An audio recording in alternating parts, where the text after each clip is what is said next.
माननीय मुख्यमंत्री महोदय को झारखंड की ओर से, राज्य की तमाम जनता की ओर से, युवा रांची महानगर रामनवमी पूजा समिति की ओर से बहुत बहुत बधाई देना चाहूँगा कि उन्होंने जनता की आवाज़ को सुना और धार्मिक चीज़ों में उन्होंने अनुमति दी। सरकार सभी के लिए एक है और सोच भी उनका एक जैसा है, सबको एक समान देखते हैं। तो हमें पूर्ण विश्वास था कि सरकार हमें परमिशन। राजनीति की भाषा अलग होती है, लेकिन माननीय हेमंत सोरेन जी भी हमेशा आप देखें मंदिरों में पूजा करने जाते हैं, हर धर्म के लोगों को लेकर चलते हैं और उनमें भी भावना है कि हमारे शहर में सद्भावना का जो शोभा यात्रा निकलता है वह निकले। पहले तो मैं मुख्यमंत्री को बहुत बहुत बधाई देना चाहता हूं कि उसने हमारे भावनाओं को समझा और उनसे हमने आग्रह भी किया था कि रामनवमी का हम लोगों को परमिशन मिला जाए और उसने हमारे भावना और आस्था को समझा और हमें परमिशन दिया। इसके लिए उसके लिए कोटि कोटि। नमस्कार। विगत 2 वर्षों से वैश्विक महामारी के बीच जो है हमारा पूरा देश जो है जूझ रहा था। सभी धर्मों के जितने भी त्यौहार थे उन पर रोक लगाई जा रही थी, चाहे वो ईद हो, बकरीद हो, चाहे वो रामनवमी हो, दुर्गा पूजा हो, दशहरा हो, होली हो या सरहुल हो या फिर किसी भी धर्म में चले जाइए, वहाँ पे वैश्विक महामारी कोरोना को लेकर के जो है रोक लगाई गई थी। लेकिन इस बार जो है कोरोना का जो प्रकोप है वो धीरे धीरे हमारे देश से जो है कम होता दिखाई दे रहा है और जिसकी वजह से जो है अब त्योहारों में छूट दी जा रही है। एक चीज़ मैं आपको बताना चाहूँगा कि इस बार की जो रामनवमी है और जो झारखंड में रामनवमी जिस तरह से मनाई जाती है, हज़ारीबाग की बात करें, हज़ारीबाग में पिछले 100 साल से जो है रामनवमी मनाई जा रही है।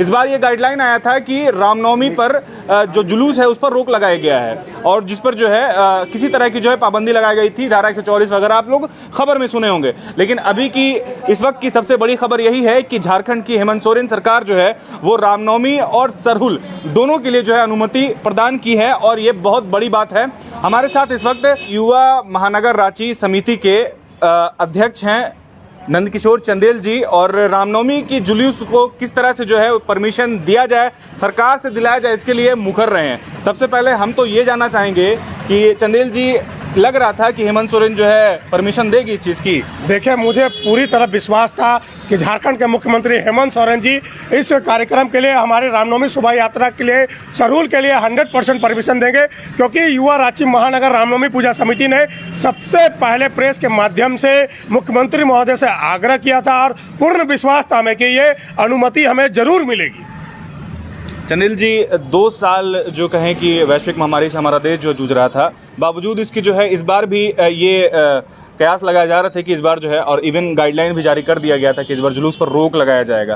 कैसा उत्साह क्या है, क्या सरकार के प्रति कैसी संवेदनाएं आप लोगों की? देखिए, मुझे 100% पता था कि अनुमति मिलेगी, क्योंकि कोविड जो कोरोना है वो अभी शून्य की ओर बढ़ता चला जा रहा है। तो मुझे ये 100% पता था कि मिलना था और तैयारियां बहुत ही भव्य है और बहुत अच्छे तरह से पूरे रांची महानगर के लोग रामनवमी की शोभा यात्रा निकालने को तत्पर है और जो भी सरकार का कोरोना गाइडलाइन आया है उसके तहत ही हम लोग निकालेंगे। देखिए, सरकार कभी भी पूरे जितने भी जनता है उसको लेकर चलती है, उसको सुरक्षित रखकर चलती है और उन्होंने भी देखा कि कोरोना समाप्ति की ओर है तो उन्होंने परमिशन दे दिया हम सभी को।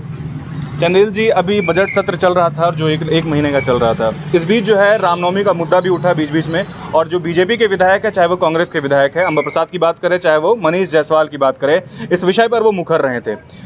इस बीच ये भी निकल कर आ रही थी, बीजेपी के विधायक कह रहे थे कि इसमें तुष्टीकरण की राजनीति जो है हेमंत सरकार कर रही है, जयराम सरकार कर रही है। कैसा देख रहे हैं इस चीज़ को? देखिए, राजनीति की भाषा अलग होती है, लेकिन माननीय हेमंत सोरेन जी भी हमेशा आप देखें मंदिरों में पूजा करने जाते हैं, हर धर्म के लोगों को लेकर चलते हैं और उनमें भी भावना है कि हमारे शहर में सद्भावना का जो शोभा यात्रा निकलता है वह निकले। लेकिन जनता को कोरोना में फंसा कर कोई भी नहीं चाहता कि वो निकले, क्योंकि अगर वो परमिशन पिछले 2 साल अगर दे देते और जनता को अगर हानि पहुंचती तो उसके लिए भी वो दोषी होते।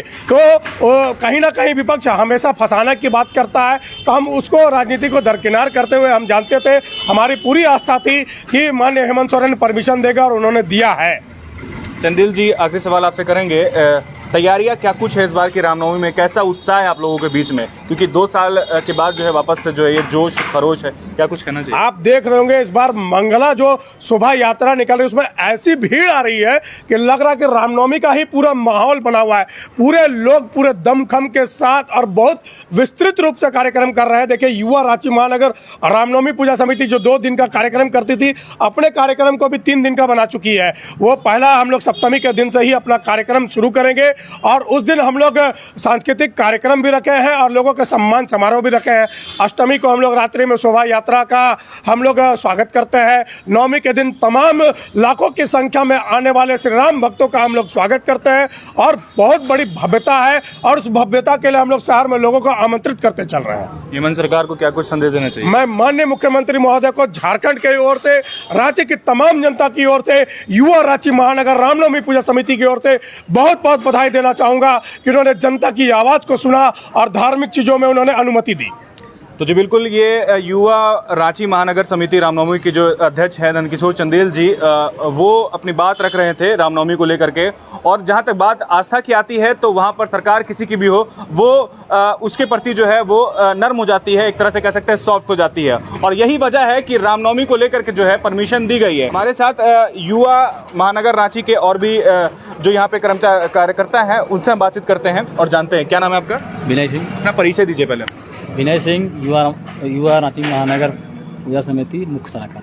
युवा महानगर रांची के मुख्य सलाहकार हैं विनय जी। विनय जी, क्या लग रहा है सरकार जिस तरह से अनुमति पे आई है, क्या कुछ कहना चाहिएगा? क्योंकि ये कयास लगाए जा रहे थे कि इस बार रामनवमी को जो है अनुमति नहीं दी जाएगी। लोगों में बहुत तरह तरह का सवाल उठ रहा था, सोशल मीडिया पे बात करें, ऑफलाइन बात करें। आप कैसे देख रहे हैं इस चीज़ को? सबसे पहले तो मैं मुख्यमंत्री को बहुत बहुत बधाई देना चाहता हूँ कि उसने हमारे भावनाओं को समझा और उनसे हमने आग्रह भी किया था कि रामनवमी का हम लोगों को परमिशन मिला जाए और उसने हमारे भावना और आस्था को समझा और हमें परमिशन दिया। इसके लिए उसके लिए कोटि कोटि आभार।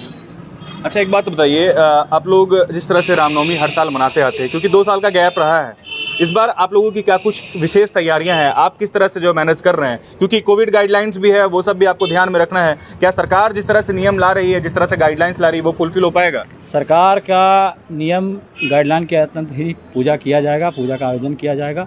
और इस बार मुझे लगता है 2 साल बाद क्योंकि परमिशन मिला है तो ऐतिहासिक ही जुलूस और शोभा यात्रा निकाली जाएगी। ठीक है, विनय जी को सुन रहे थे आप, जो युवा महानगर रांची के मुख्य सलाहकार हैं। यहाँ पर एक और हमारे साथ बातचीत करने के लिए। क्या लग रहा था, हेमंत सरकार जो है परमिशन देगी? सब कह रहा था कि नहीं, ये तुष्टीकरण की राजनीति कर रही है, वोटिंग के लिए जो है परमिशन नहीं दे रही है। अब जो है आप लोगों को आधिकारिक रूप से रामनवमी जुलूस के लिए परमिशन दी गई है। क्या कुछ कहना चाहिए, ये बताइए। कि सरकार सभी के लिए एक है और सोच भी उनका एक जैसा है, सबको एक समान देखते हैं। तो हमें पूर्ण विश्वास था कि सरकार हमें परमिशन देगी। क्या नाम है आपका? करण सिंह, युवा रांची महानगर रामनवमी पूजा समिति संयोजक। जी बिल्कुल, युवा महानगर रांची समिति के जितने कार्यकर्ता हैं वो हमारे साथ हैं। आप उनको सुन रहे थे, नंदकिशोर चंदेल जी की बात करें, विनय जी की बात करें, और जितने लोग हैं यहाँ पे एक ही संदेश दे रहे हैं कि सरकार जो है वो किसी की आस्था के साथ खिलवाड़ नहीं कर सकती है। और यही वजह है कि आज हेमंत सरकार ने रामनवमी जुलूस के लिए जो है परमिशन दे दी गई है। फिलहाल न्यूज़ मिर्ची के लिए इतना ही, बने रहिएगा। धन्यवाद।